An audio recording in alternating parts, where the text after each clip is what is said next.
शुरू हो चुकी थी। वो दोनों एक दूसरे को नीचा दिखाने का मौका नहीं छोड़ रहे थे। आरोही ने डिसाइड कर लिया था कि वो अदिति को लाइन पर लाकर रहेगी, चाहे वो कितना भी कोशिश क्यों ना कर ले। आरोही के रहते वो कभी भी इस घर की बहू नहीं बन पाएगी और ना ही शिवाय की वाइफ। आरोही ने उसे उसका मन चाहा जवाब दिया था, पर फिर भी वो सैटिस्फाइड नहीं हुई। उसने मुंह बनाते हुए कहा, तुमने कहा था कि ये एक लंबी कहानी है, तो बताओ क्या है वो लंबी कहानी? आरोही ने पूछा, क्या तुम सच में जानना चाहती हो? हाँ, क्यों नहीं। शिवाय भी जानना चाहते हैं कि तुम्हारी पूरी कहानी क्या है ना शिवाय? अदिति एक बार फिर शिवाय को इन सब के बीच में ले आई थी। वो बहुत चालाकी से उसे इन सब में घसीट रही थी ताकि वो उन दोनों हस्बैंड वाइफ के बीच में ज्यादा से ज्यादा आग भड़का सके। पर आरोही उसकी चाल में फंसने वालों में से नहीं थी। उसने सोचा कि वो क्यों ना उसे एंटरटेन करे, तो वो बोली, तो हुआ कुछ यूं कि यहाँ से जाने के बाद मैं अपने घर गई, पर जब मैं वहाँ पर बोर हो गई तो मुझे लगा मुझे कुछ और करना चाहिए। तब मुझे रोहित मिले और मैं उनके घर चली गई। वैसे भी इसमें बुराई क्या है? तुम उनके घर ऐसे ही रहने के लिए चली गई? ऐसा तो हो ही नहीं सकता। जरूर इसके पीछे कोई बहुत बड़ी बात छुपी है। अदिति बात को बढ़ावा दे रही थी। धीरे धीरे आरोही को भी इन सब में मजा आने लगा। वो भी उसकी हाँ में हाँ मिलाते हुए बोली, हाँ अदिति, तुम बिल्कुल ठीक कह रही हो। इसके पीछे बहुत बड़ी बात छुपी है, जिसकी मेन हीरोइन तो तुम ही हो। देखो, यही होता है एक असली समझदार इंसान की पहचान। वो तुरंत बात पकड़ लेता है। Well done Aditi. ये बोल वो मुस्कुराने लगी, पर अदिति के चेहरे की हवाइयां उड़ चुकी थी। उसे समझ में आ गया था कि आरोही किस बारे में बात कर रही है। अब उसने आगे उससे कोई सवाल नहीं पूछा। उसे लगा कि कहीं ऐसा ना हो कि उसका प्लान पूरा उल्टा पड़ जाए। आरोही ने उसके चेहरे के एक्सप्रेशंस देख लिए थे। ये देखकर उसे बड़ी खुशी मिली। वो मन ही मन बोली, अभी तो खेल शुरू हुआ है, आगे देख मैं तेरी कैसे बैंड बजाऊंगी। इतना बोलकर वो थोड़ी देर चुप हो गई।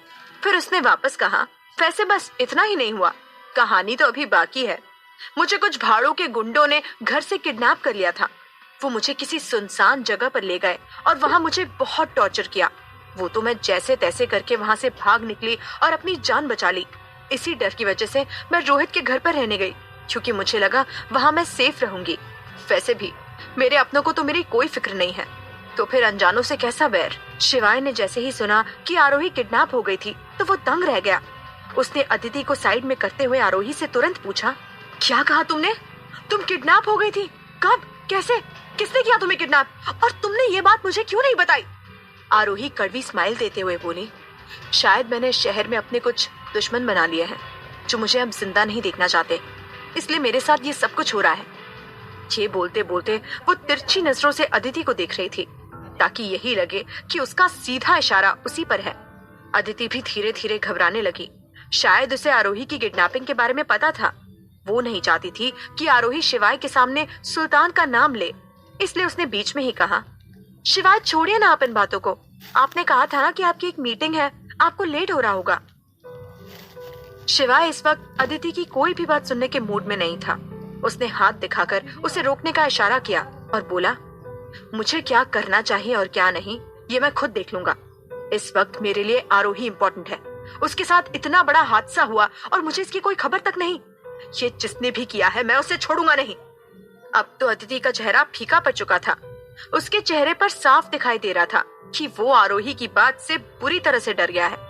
उसके मन में बस यही खौफ सता रहा था कि कहीं इन सब में सुल्तान का नाम बाहर ना आ जाए, वरना उसकी पूरी प्लानिंग चौपट हो जाएगी।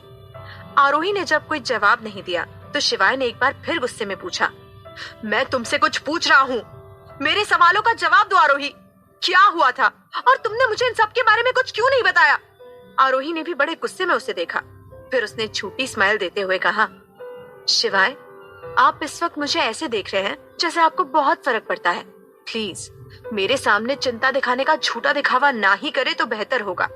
वैसे भी उस दिन आपकी ये अदिति जो होश में आई थी, आप तो किसी दूसरी चीज की खुशी मना रहे होंगे ना, तो आपको कैसे पता चलेगा कि मेरे साथ हो क्या रहा है? उस दिन तो आप इस मैडम के साथ सेलिब्रेट करने में बिजी थे। उसके मुंह से ये सब सुनकर शिवाय का दिल बैठ गया। पहली बार जिंदगी में उसे इतना बुरा फील हो रहा था। जिस वक्त उसकी वाइफ को उसकी सबसे ज्यादा जरूरत थी वो उसके पास था ही नहीं। शिवाय कहीं न कहीं खुद को इन सब के लिए जिम्मेदार मान रहा था। अगर वो उसका थोड़ा सा साथ देता तो शायद वो इतनी बड़ी मुसीबत में नहीं फंसती। अगर वो उसे ढूंढने की थोड़ी ज्यादा कोशिश करता तो शायद इस वक्त सिचुएशन कुछ और ही होती। आरोही ने सब कुछ अकेले फेस किया। उसने अपने पापा को खोया और उसके बाद उसके साथ ये सब कुछ हुआ। इन सब में कहीं भी शिवाय उसके साथ नहीं था और इस बात का बुरा आरोही को जिंदगी भर लगता रहेगा। शिवाय को समझ में आ गया था कि आरोही की बेरुखी की वजह क्या है। उसने खुद की गलती को सुधारते हुए कहा, जो भी हुआ उसके लिए मैं दिल से तुमसे सॉरी बोलता हूँ। मुझे तुम्हें इस तरह से अकेले नहीं छोड़ना चाहिए था, पर हालात ही कुछ ऐसे थे कि मैं कुछ कर ही नहीं पाया। पर इस मैटर को सेटल करने के लिए तुम्हें वापस इस घर में आना होगा। व्हाट? अदिति पीछे से चौंकते हुए बोली। शिवाय, आप क्या कह रहे हैं? ऐसा नहीं हो सकता। शिवाय ने उसे पूरी तरह से इग्नोर कर दिया और आरोही को समझाते हुए बोला, देखो, रोहित अभी एक बैचलर है और अगर तुम इस तरह से उसके घर में रहोगी तो लोग तुम्हारी बातें बनाएंगे। मैं नहीं चाहता कि लोग तुम्हारे या मेरे बारे में कुछ भी गलत बोले। तो ऐसे किसी भी लड़के के घर पर रुकना सही नहीं है। तुम समझ रही हो ना कि मैं क्या कहना चाह रहा हूँ?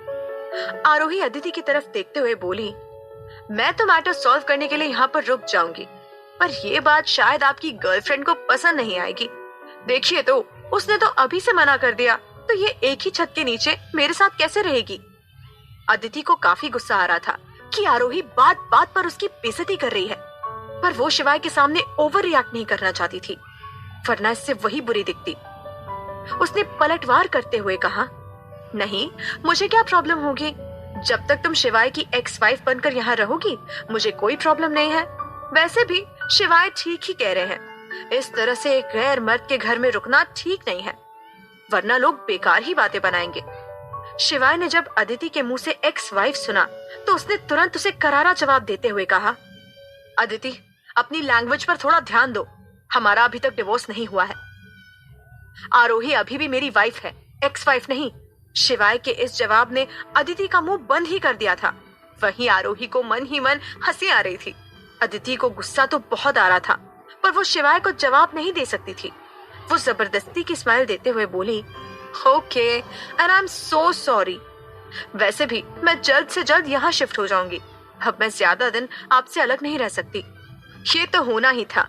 अदिति शिवाय और आरोही को अकेले कैसे रहने दे सकती थी, पर आरोही ने भी सोच लिया था कि वो उसे उसी के जाल में फंसा कर रहेगी। तो वहीं शिवाय अपनी ही सोच में गुम था। उसे मन ही मन अभी भी काफी बुरा लग रहा था। उसे लगा था कि जब आरोही उसे और अदिति को एक साथ देखेगी तो थोड़ा जेलस फील करेगी और शायद वो उसके करीब भी आ जाए, उस पर प्यार जताए, पर ऐसा कुछ भी नहीं हुआ।